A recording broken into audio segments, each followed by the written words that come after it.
Mě zajímá jedna věc. Vy jste všichni ve svém oboru úspěšní. A jsou lidi, kteří mají takový ten God syndrom, takový ten božský syndrom, že mají pocit, jakože kámo, toho zvládnu jenom já a nikdo jiný. Ale pak jsou lidi, kteří mají úspěch a říkají, když to dokážu já, tak to může dokázat kdokoliv. Jak to máte vy postavený? God syndrom, že akože tam príde moment, kedy príde akože tá realita práva, jaká je. Ale vieš, čo myslíš God syndrom? Že si myslíš, že si pán Boh, že môže všetko. Dobre, keď si výjimečný, ale ešte keď trénuješ.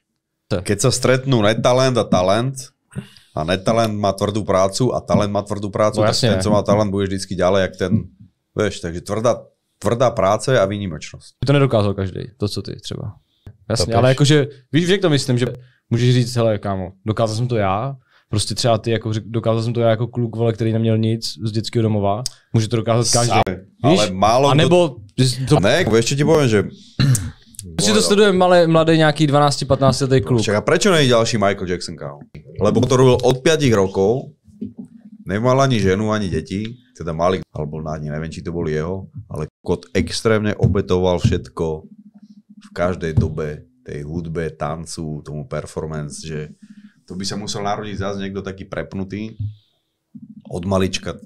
Co by tým žil prostě. Čo by tým žil a robil by to, že non-stop.